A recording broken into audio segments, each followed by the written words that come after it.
The morning started like any other day in New Haven. The city sparkled under the twin suns of planet Verdania. Humans, along with several alien species, walked through the busy streets. Children laughed in parks. Street vendors sold exotic fruits from different worlds. Everything was peaceful and normal. Dr. Maya Reeves stood in her laboratory on the edge of the city. She looked at the screens showing data about the planet's giant creatures. Maya was a xenobiologist. She studied alien life forms. For 5 years she had been learning about Verdania's most amazing creature, the King Anaconda. The locals called him Corvash. He was not just big, he was massive beyond imagination. 200 meters long from head to tail. His body was as thick as a small building. His scales shimmered with colors that changed in the light, green, blue, and gold all mixed together. But Corvash was more than just a giant snake. He was intelligent, ancient, and according to old stories, he was the guardian of this land. Maya had spent years trying to understand him. She created a special device that could pick up his brain waves. It was still experimental. She never knew if Corvash actually heard her thoughts or if it was just her imagination. "Dr. Reeves!" Her assistant, Tom, rushed into the lab. His face was pale with worry. "Something's happening. Look at the sky." Maya ran to the window. What she saw made her heart stop. The sky was turning dark, but it was not nighttime. Giant shadows moved across the sun, wings, enormous wings that stretched wider than any spacecraft. One shadow, 2, 3, then 5 more appeared. "Dragons!" Maya whispered. "Scarion dragons." The emergency sirens began to wail across New Haven. The loud sound echoed between buildings. People in the streets looked up and started screaming. Parents grabbed their children. Shop owners closed their shutters. Everyone began running toward the evacuation centers. The dragons were magnificent and terrifying at the same time. Their scales were black and red like cooling lava. Each dragon was almost 50 meters long. Their eyes glowed orange with inner fire. As they circled above the city, heat waves rolled off their bodies. The air itself seemed to burn. Captain James Torres's voice boomed through the city speakers. "This is not a drill. All citizens proceed to the nearest evacuation center immediately. Emergency shields are activating now." Maya watched as blue energy shields flickered to life over the major buildings. But she knew those shields were designed to protect against accidents and small threats. They were never built to handle dragon fire. The lead dragon let out a roar that shook windows across the city. Then it opened its massive jaws. A stream of superheated plasma shot down toward the forest at the city's edge. Trees exploded into flames instantly. The fire spread faster than anyone could imagine. "They're claiming territory," Maya said, understanding suddenly. "Something drove them from their home. They think New Haven is their new nesting ground." More dragons joined the attack. Plasma fire rained down on the outer districts. The shields held for a few seconds, then began to flicker and fail. Buildings started to burn. The beautiful city was turning into a nightmare. Maya felt helpless. All her knowledge, all her technology, it was nothing against these ancient creatures. She thought about Corvash, safe in his jungle home far from the city. He had no reason to care about what happened in New Haven. The humans were new here. They had only lived on Verdania for 20 years. Then the ground began to shake. At first, Maya thought it was an earthquake, but the shaking had a rhythm to it, like footsteps. No, not footsteps, like something massive was sliding across the earth. Through her window, Maya saw the trees at the forest edge begin to move. Something huge was pushing through them. The trees, some of them 50 meters tall, bent aside like grass. Then she saw it. Corvash emerged from the jungle. Maya had seen videos and images of the King Anaconda before, but nothing prepared her for seeing him in person, moving with purpose. His body seemed to go on forever. His head rose high above the tallest buildings. The scales on his body glowed with soft blue light. His eyes, golden and ancient, focused on the dragons above. The entire city went silent. Even the dragons stopped their attack for a moment. Everyone, human and alien, stared at the massive serpent that had appeared to face the flying terrors. Corvash moved between the city and the dragons. His body coiled in protective loops around the outer buildings. People inside those buildings pressed against windows, watching in shock as living armor surrounded them. The serpent's scales were thick and strong. They looked like they could withstand anything. One dragon dove toward the city. Corvash moved faster than something so large should be able to move. His head intercepted the dragon mid-flight. He did not bite or attack. He simply blocked the path with his massive body. The dragon's plasma breath hit Corvash's scales and spread harmlessly to the sides. Maya's device suddenly beeped. Her neural interface was picking up something. Signals, brain waves. They were coming from Corvash. She quickly put on her headset, activating the connection. Immediately, feelings flooded her mind. Not words exactly, but meaning. Ancient, powerful, clear, protection, duty, determination. And then, as if Corvash sensed her listening, a message came through more clearly than ever before. I have protected this land for 1,000 years. I will not stop now. But I cannot do this alone. Maya's hands shook as she grabbed her communicator. She called Captain Torres directly. Captain, I can communicate with Corvash. He's asking for help. He's protecting us, but he needs us to fight alongside him. There was a pause. Then Torres responded, his voice firm. Tell me what we need to do, Doctor. If that magnificent creature is willing to stand between us and those dragons, then we'll give him everything we've got. Above them, the dragons regrouped.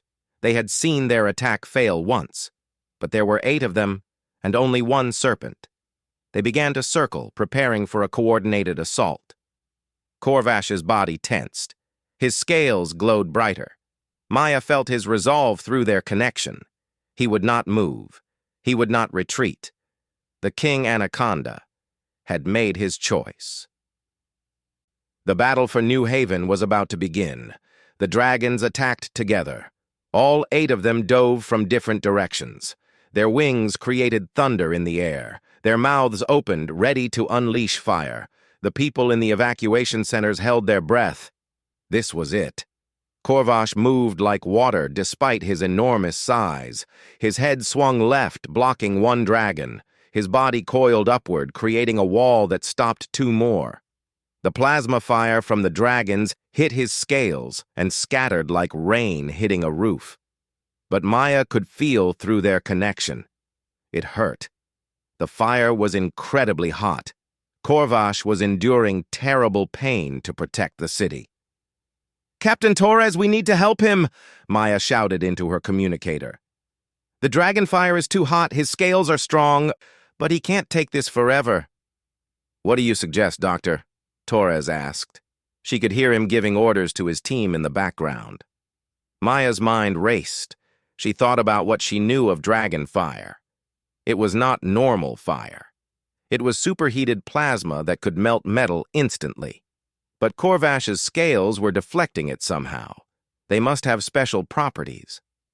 His scales dissipate heat, Maya realized suddenly. But they need time to cool down. If the dragons keep attacking the same spots, they'll break through. We need to cool his scales between attacks. Give me a solution, Doctor. Fast. Maya looked at her research data.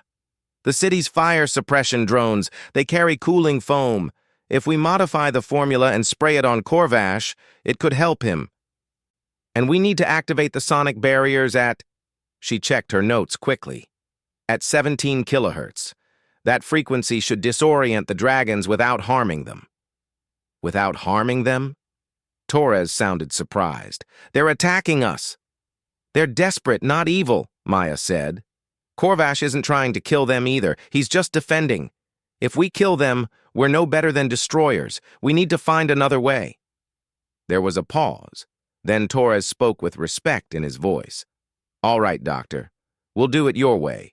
But if this doesn't work, we'll have to use stronger measures. It will work, Maya said, hoping she was right. Within minutes, dozens of small drones launched from the city's emergency stations. They flew toward Corvash, spraying white cooling foam on his scales. The effect was immediate. The parts covered with foam stopped glowing red. Corvash's movements became faster, more confident. Through their mental connection, Maya felt something from Corvash, gratitude, and something else. He was impressed. The humans were helping. They were not just hiding and hoping to survive. They were standing with him. The sonic barriers activated next. The high-frequency sound was invisible, but its effect was clear. The dragons suddenly wobbled in the air. They shook their heads, confused. Their coordinated attack broke apart. Each dragon pulled back, trying to clear their senses. "It's working!" Tom cheered from beside Maya. But Maya was focused on something else. Through her connection with Corvash, she was receiving more than just feelings now. She was seeing images, memories, ancient memories that did not belong to her. She saw Verdania thousands of years ago, a different world, strange structures that were not quite buildings, beings that were not quite any species she recognized. And she saw Corvash, younger, smaller, but still large, being created, not born, created by these ancient beings. "Oh, my stars," Maya whispered. "Corvash isn't a natural creature. He was made, bioengineered. He's a guardian literally created to protect this planet." The memories continued. She saw Corvash stopping floods by using his body as a dam. She saw him guiding migrating herds away from danger. She saw him facing a meteor strike, his body absorbing impacts that would have destroyed entire forests. For 1,000 years, Corvash had been the silent protector of Verdania, and humans had never known. "Dr. Reeves, are you okay?" Tom asked, noticing her tears. "He's been protecting this world his entire life," Maya said softly. "And now he's protecting us, strangers who arrived just 20 years ago. He doesn't have to do this, but he's doing it anyway because it's his purpose, his duty." Another wave of images came through. But these were not Corvash's memories. These were current observations. Through his ancient senses, Corvash was perceiving things Maya could not. He was reading the dragons, understanding them. The dragons were not attacking out of anger or evil. They were terrified. Their home had been destroyed by something, earthquakes maybe, or volcanic eruptions. Their nesting grounds were gone. They had eggs, precious eggs that needed specific temperature and conditions to survive. They were not invaders. They were refugees. And more, Corvash was trying to communicate with them, using sounds too low for humans to hear, using patterns of light from his scales that meant something in an ancient language. He was not just fighting. He was talking, trying to explain, trying to find peace. "Captain Torres," Maya called urgently. "The dragons are refugees. Their home was destroyed. They have eggs that need to be protected. They're not trying to conquer. They're trying to survive." "That doesn't change the fact that they're burning our city," Torres replied, though his voice was less hard now. "But it means we can find a solution," Maya insisted.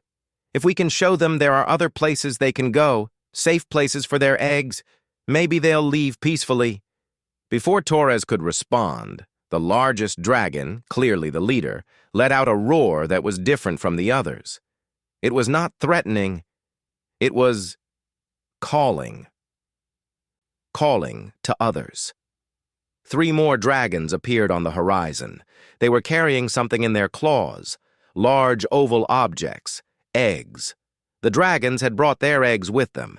This was not a scouting mission. This was a migration, a desperate attempt to save their species. One of the new dragons, smaller than the others, suddenly broke formation. It dove straight toward the main evacuation center where thousands of people had gathered. Perhaps it was young and frightened. Perhaps it saw the shelter as a threat. But it was headed right for the building at incredible speed. Corvash saw it too. Through their connection, Maya felt his alarm. The evacuation center's shields were already damaged from previous attacks. If dragonfire hit it directly, the building would collapse. Thousands would die. Corvash launched himself forward. His massive body moved across the city faster than Maya thought possible. But he was 200 meters away from the evacuation center. The dragon was only 50 meters away and moving at full speed. The dragon opened its mouth. Orange light glowed inside its throat. The plasma was building, ready to release. Corvash stretched, extending his body to impossible length. But physics was physics. Even moving at his maximum speed, he would not reach the building in time. Maya felt his desperation, his determination, his willingness to sacrifice everything to save those lives. The dragon's mouth opened wider. The fire was coming. People in the evacuation center saw death approaching. Some screamed. Some prayed. Parents covered their children's eyes. And then Maya had an idea. A crazy, desperate idea. She grabbed her neural interface controls and pushed them to maximum power. She did not know if this would work, but she had to try. Corvash, she thought as hard as she could. Use me. Use my mind. Use our connection. The King Anaconda understood instantly. Their minds merged more deeply than ever before, and through that connection, Maya gave him something he did not have. Human technology. Maya felt her consciousness expand. She was still in her laboratory, but she was also inside Corvash's mind. She could see through his ancient eyes. She could feel his powerful body. And most importantly, she could access the city's computer systems through her neural link while sharing that access with him. Torres, she shouted, I need all power from the city shields redirected to the holographic projectors, now.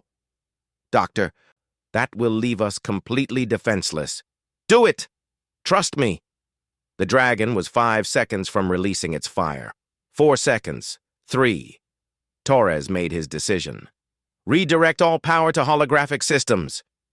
The blue shields around the buildings flickered and died. Every bit of energy in the city's grid flowed into the massive holographic projectors usually used for entertainment and advertisements. Maya, through her link with Corvash, took control of them all. 2 seconds. 1 second. A massive holographic image exploded into existence directly in front of the young dragon. The image was huge, filling the sky. It showed the dragon's original home, beautiful volcanic mountains with perfect nesting caves. But the mountains were crumbling. Earthquakes were tearing them apart. Lava was flooding the nesting grounds. The image showed destruction and loss. The young dragon stopped. Its mouth closed. The fire died in its throat. It hovered in the air, staring at the image of its lost home. Maya quickly changed the image. Now it showed something different. Islands, volcanic islands far across the ocean, uninhabited, perfect for dragon nests, with caves and heat and everything dragons needed, safe, welcoming, empty, and waiting. All the dragons stopped fighting. They gathered around the massive holographic display, watching. The leader, a magnificent female dragon, came closer.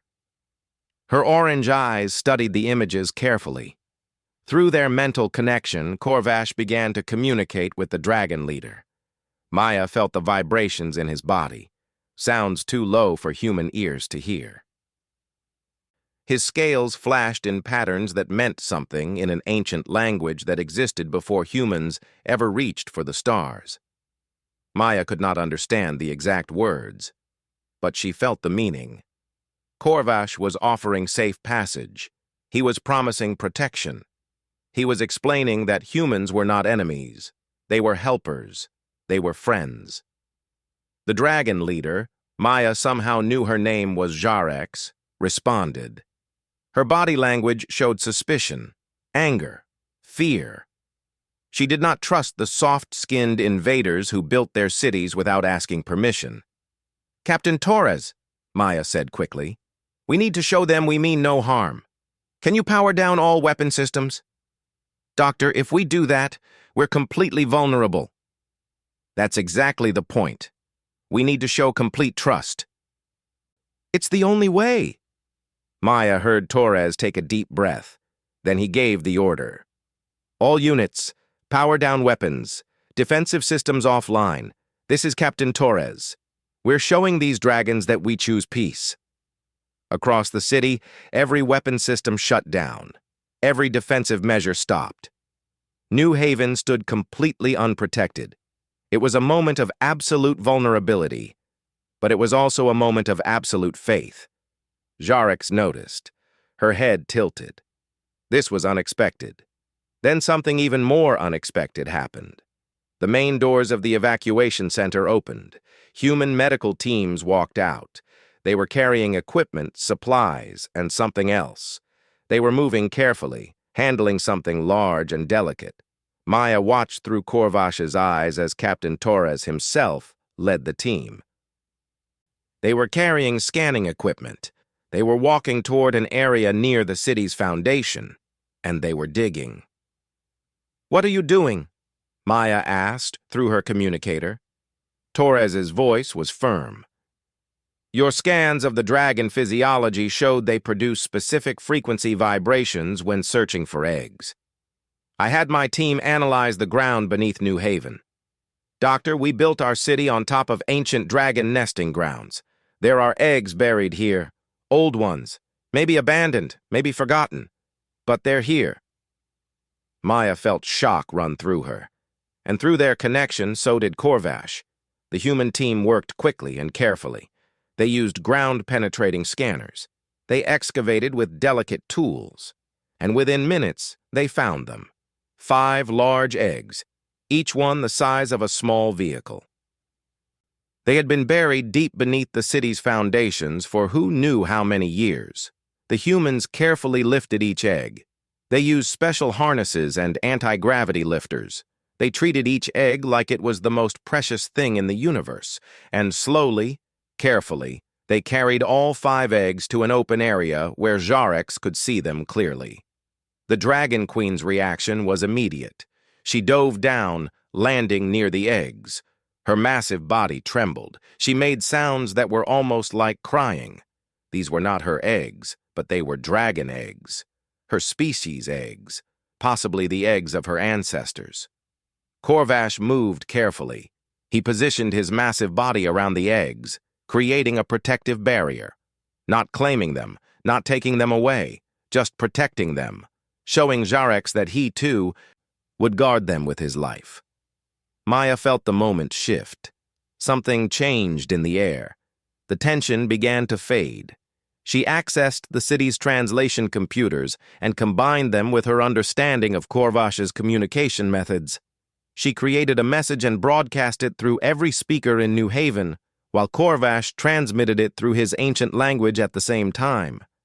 "We did not know," the message said in both human language and dragon language. "We built our city here without understanding this was sacred ground. We are sorry. We will make this right. We will help you reach safe new homes. We will protect your eggs until they hatch. We will help your species survive. This is our promise." Jarex looked at the eggs. She looked at Corvash protecting them. She looked at the humans who had shown complete vulnerability. She looked at the holographic images still showing safe volcanic islands. For a long moment, nobody moved. The entire city held its breath. Then Jarex made a decision. She lowered her head in what even humans could recognize as a gesture of respect. Not submission. Respect. She called to the other dragons. They landed around her, forming a circle with Corvash and the humans. Peace was possible. Maya felt hope flooding through her heart. They had found a way. No more fighting. No more. The ground shook, hard. Then it shook again and again. The tremors were getting stronger. Warning alarms blared from the city's geological sensors. Maya pulled up the data on her screens and felt her blood turn cold. "No," she whispered. "No, no, no." "Dr. Reeves?" Torres asked with concern. "What is it?" Maya's voice shook as she delivered the terrible news. "The seismic activity that destroyed the dragon's original home. It followed them here. There's a magma chamber rising beneath New Haven. Captain, we have less than 1 hour before this entire city experiences a massive volcanic eruption." The humans and dragons had just found peace. But now, unless they worked together, everyone would die. Jarex and Corvash looked at each other. Through their ancient senses, both of them could feel what was happening deep below the ground. Both of them understood the danger. Maya felt something pass between the two ancient beings. A moment of understanding. They had been fighting each other, but nature was the real threat. And nature did not care about humans or dragons or giant serpents. If they wanted to survive, they would have to become allies. The question was, could they work together in time? The ground trembled again. Cracks appeared in the streets. Buildings swayed.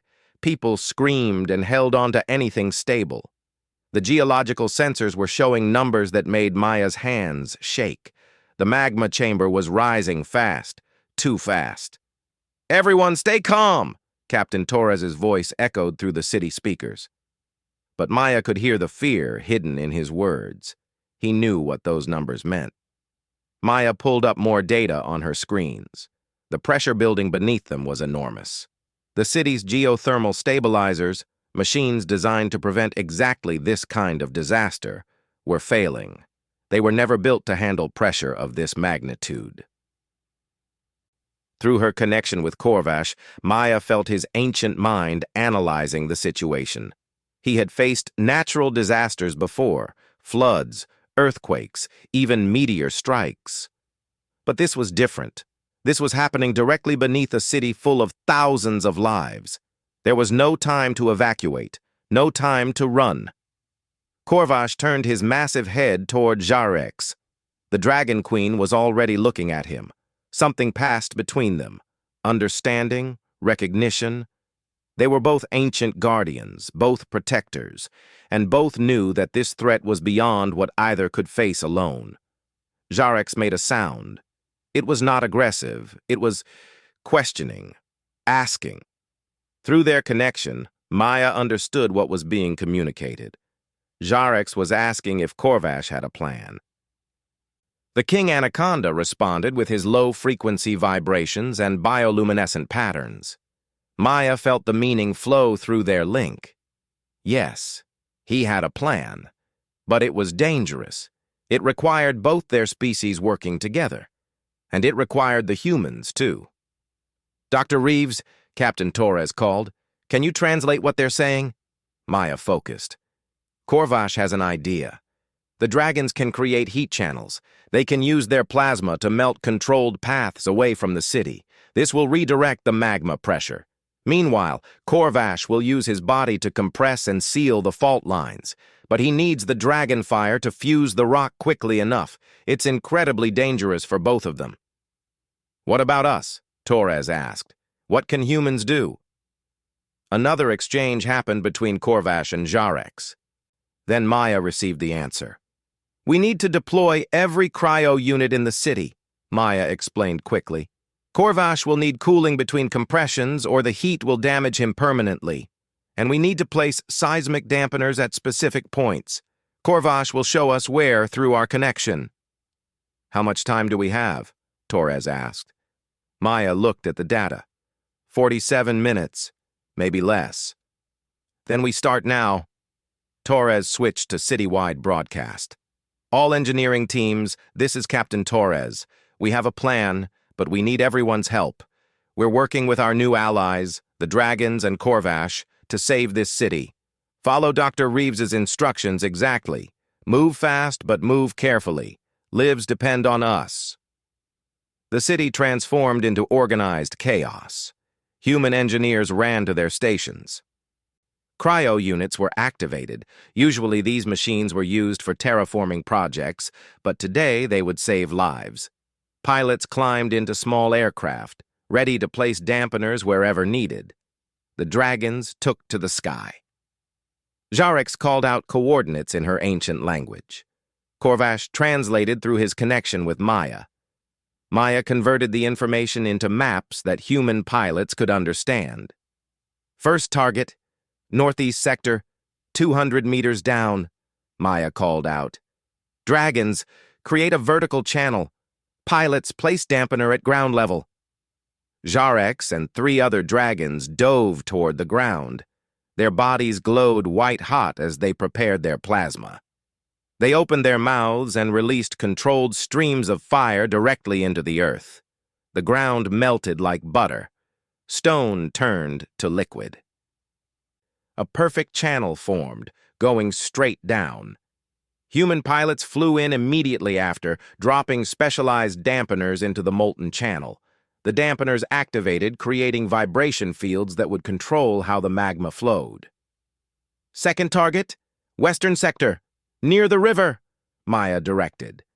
The operation continued. Dragons melted channels. Humans placed dampeners, and Corvash moved between locations, using his massive body to compress tectonic plates. Each time he squeezed, the pressure shifted. The magma redirected. But Maya could feel through their connection. It hurt. The heat was intense. His ancient scales were cracking. Deploy cryo units on Corvash's position, Maya shouted. Teams of humans rushed forward with mobile cryo sprayers. They covered Corvash's body with freezing foam. Steam rose in clouds as the extreme cold met the extreme heat, but it worked. Corvash's scales cooled. His bioluminescence brightened again. He could continue. 20 minutes passed, then 30. The work was brutal and precise. One mistake could kill them all. But no one made mistakes. Humans, dragons, and the King Anaconda worked as a single organism. 3 species, 1 purpose. Maya watched Jarex dive into another volcanic fissure. The Dragon Queen's scales were showing burn marks. The heat down there was almost too much even for her, but she did not stop. Her dragons followed her example, pushing themselves beyond their limits. They're taking damage, Tom observed with worry. Maya noticed it too. The dragons were getting tired. Their movements were slower. Some of them were bleeding from cracks in their scales caused by the extreme temperatures. But what could they do? The dragons were the only ones who could create the heat channels fast enough. Then Jarex did something unexpected. She positioned herself and her dragons directly above Corvash as he compressed another fault line. The dragons spread their wings wide, creating shields. They were protecting Corvash from the worst of the heat rising from below. They were taking burns themselves so that he could work more safely. Through their connection, Maya felt Corvash's emotion, surprise, gratitude, respect. These dragons had been his enemies an hour ago. Now they were protecting him with their own bodies. Corvash responded by moving faster. He compressed fault lines with even more precision. He was not going to waste their sacrifice. He would save this city. He would save everyone. 10 minutes left, Maya called out. We're almost there. Just one more fault line to seal. Captain Torres checked the geological data. His face went pale. Doctor, the last fault line. It's directly beneath the evacuation center. Maya's heart sank. The evacuation center where thousands of people still sheltered. The building would be right above the most dangerous compression point. The heat there would be unimaginable. Corvash was already moving toward it. He knew. He had known from the beginning that this would be the hardest one, the most dangerous one. Corvash, wait, Maya said through their link. The heat there is too intense. Even with cryofoam, you might not survive. The ancient guardian's response was simple and clear. Then I will not survive, but they will. No! Maya felt tears streaming down her face. There has to be another way. But there was no other way. And Corvash knew it. He positioned himself above the evacuation center. People inside looked up through the transparent roof, seeing his massive form blocking out the sky. The ground beneath began to glow red. Heat waves rose. The final compression had to happen now, or the entire chamber would explode. Corvash began to descend toward the superheated fault line. Jarex called out. Her dragons responded immediately. They flew to Corvash's position, surrounding him completely. They were going to shield him with their own bodies, even though it meant they would burn. "No," Maya whispered. "They'll all die." Captain Torres stood beside her. His jaw was set with determination. "Not if we can help it. Dr. Reeves, what would happen if we activated every single cryo unit in the city at once? All of them. Everything we have." Maya calculated quickly. "We'd create a massive cooling effect, but it would drain all our power. Life support would fail. The shields would drop. Everything would go dark. But would it save them?" Maya looked at the numbers, looked at the data, looked at the massive serpent preparing to sacrifice himself, looked at the dragons ready to burn for him. "Yes," she said, "it might just work." Torres grabbed the communicator. "All units, activate every cryosystem, every unit, every machine. Direct everything at Corvash's position. Do it now." Across New Haven, cryo units hummed to life. Thousands of them. Every cooling system in the city activated simultaneously. The energy drain was massive. Lights flickered and died across entire districts. Life support systems went into emergency mode. But the effect was immediate. A cloud of ultra-cold vapor exploded around Corvash and the dragons. The temperature dropped so fast that ice crystals formed in the air. Through the cryofog, Maya saw Corvash descend into the superheated fissure. She felt his pain through their connection. She felt his determination. She felt his hope. The King Anaconda reached the fault line and compressed with all his strength. The ground shuddered, once, twice, then stopped. Silence fell over New Haven. For a long moment, nobody moved. Nobody breathed. The entire city waited in the eerie quiet. The cryofog was so thick that Maya could not see what had happened. She could not see if Corvash was alive or gone. "Corvash," she whispered through their mental connection. "Please, answer me." Nothing. Only silence. Maya felt her heart breaking. The magnificent guardian who had protected this world for 1,000 years. The ancient being who had stood between danger and innocent lives countless times. He was gone. He had given everything to save them. Tears ran down her face. Around her, other humans were crying too. Even Captain Torres had moisture in his eyes. They had known Corvash for only a few hours, but he had become a hero to them all. Then the cryo fog began to clear. Through the white mist, something moved. Something massive, something glowing with blue bioluminescent light. Corvash emerged from the fissure. He was hurt. His scales were cracked and burned in many places. Some of his beautiful colors had faded. He moved slowly, obviously exhausted, but he was alive. The King Anaconda had survived. A cheer erupted across New Haven. People in the evacuation center pressed against the windows, crying and laughing at the same time. Human engineers threw their helmets in the air. Children jumped with joy. The dragons circled above, calling out in what could only be celebration. Jarex landed near Corvash, touching her head gently to his massive side. It was a gesture of respect, of gratitude, of friendship between two ancient beings who had been enemies only hours before. Maya ran from her laboratory. She had to see him. She had to be near him. Tom and several other scientists followed her. They grabbed whatever medical supplies they could carry. When Maya reached Corvash, she placed her hands on his scales. Through their connection, she felt his exhaustion. But she also felt his satisfaction, his pride. He had done what he was created to do. He had protected life. "You incredible, wonderful being," Maya said softly. "You saved us all." Captain Torres arrived with his medical teams, but they looked uncertain. "How did you treat injuries on a creature 200 meters long?" Jarex made a sound. She called to her dragons. 3 of them landed, opening their mouths carefully. They released small amounts of plasma, not to attack, but to offer. The plasma glowed golden instead of orange. It was different. Healing fire? Maya realized. Dragons have healing abilities. I read about it in ancient texts, but never thought it was real. The dragons applied their healing plasma to Corvash's worst injuries. The burns began to close. The cracks in his scales started to seal. It was not instant healing, but it was effective. Corvash's bioluminescence grew brighter as his pain lessened.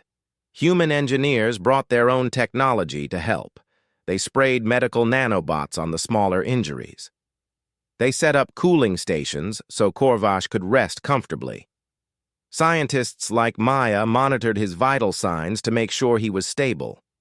3 species working together to heal the hero who had saved them all.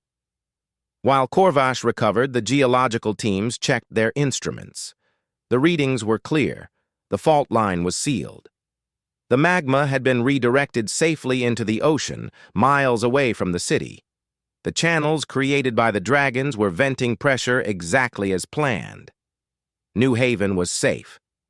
But something else was happening. Something beautiful. Near where the ancient dragon eggs had been placed, there was movement. The shells were cracking. After being buried for who knew how many years, warmed by the heat of the battle and protected by humans, dragons, and Corvash alike, the eggs were finally hatching. 5 baby dragons emerged. They were small compared to their adult relatives, only about 3 meters long. Their scales were soft and shimmered with rainbow colors. They looked around with curious eyes, chirping sounds that were somehow both powerful and adorable. Jarex approached the hatchlings slowly. They were not her children, but they were her species. She touched each one gently with her snout. The baby dragons responded by climbing on her, playing and chirping excitedly. Human children in the evacuation center pressed against the windows, watching with wonder. The adults smiled. Even after everything they had been through, seeing new life beginning brought hope to everyone. Captain Torres made an announcement. Citizens of New Haven, today we face destruction, but today we also learned the power of working together. Humans, dragons, and our guardian Corvash, we saved each other. And I propose we never forget this lesson. He turned to face Jarex and Corvash. This city will become a sanctuary, a place where all species are welcome, where those who need help can find protection. We will help you, Jarex, relocate your dragons to the volcanic islands. We will make sure your eggs hatch safely, and we will do it not as masters of this world, but as partners. Jarex inclined her head in agreement. Through Corvash, Maya felt the Dragon Queen's emotions: gratitude, relief, trust. The dragons had found not just a new home, but new allies. Over the next several days, the work continued. Human engineers built specialized transport ships to carry the dragons and their eggs safely to the volcanic islands. The islands were perfect, warm, with plenty of caves, rich in the minerals dragons needed for their diet. Maya visited the islands with the first group of dragons. She watched as they explored their new home, calling to each other with joy. Baby dragons played in warm pools. Adult dragons tested the nesting caves and found them suitable. It was a new beginning for their species. But the dragons did not forget New Haven. Jarex promised they would return regularly. Not as threats, but as friends, as allies, and she kept that promise. Dragons began visiting the city, flying overhead in beautiful formations, their scales catching the sunlight. Children grew up seeing dragons in the sky and knowing they were protectors, not monsters. Back in New Haven, humans built something special. In the city center, where the final battle had taken place, they created a monument. It was not made of stone or metal. It was a living monument. They planted a garden with plants from 3 worlds: earth plants brought by humans, Verdanian plants that grew naturally, and heat-resistant plants from the dragon homeworld. In the center, they placed a sculpture showing 3 figures, a human, a dragon, and a serpent. Their forms intertwined not in conflict, but in unity. The inscription read, "Strength protects, but compassion unites. Together, we are unstoppable." Corvash made the garden his resting place. He coiled around it, his massive body creating living walls. Children came to visit him daily, bringing flowers and treats. He was no longer a distant legend. He was their friend, their guardian, their hero. Maya visited him every day. Through their connection, they shared thoughts, memories, and friendship. Corvash told her stories of ancient Verdania. Maya told him about Earth and humanity's journey to the stars. They learned from each other. One evening, as twin suns set over New Haven, Maya sat beside Corvash's head. The city lights were coming on. Dragons flew overhead, heading back to their island home. People walked through streets that had been saved from destruction. "You don't have to protect alone anymore," Maya said softly through their connection. Corvash's response filled her mind with warmth. Images of humans and dragons working together. Images of the baby dragons growing up in peace. Images of a future where 3 species stood together against any threat. He sent her a feeling, not words but meaning, pure and simple. Family. That's what they had become. Not the same species, not even from the same worlds, but family nonetheless, bound together by the choice to protect, to help, to care. Maya smiled. Above them, a baby dragon flew past, practicing its turns. It saw Corvash and chirped happily before continuing on. Human children waved at it from their homes. This was the future.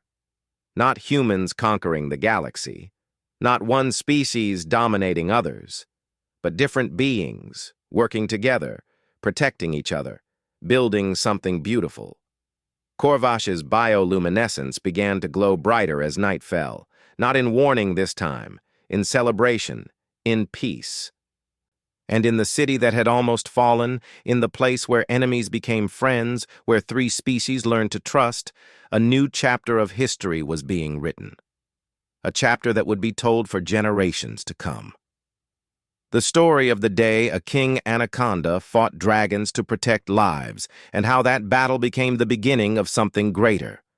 Not an ending, but a beginning. A beginning of hope.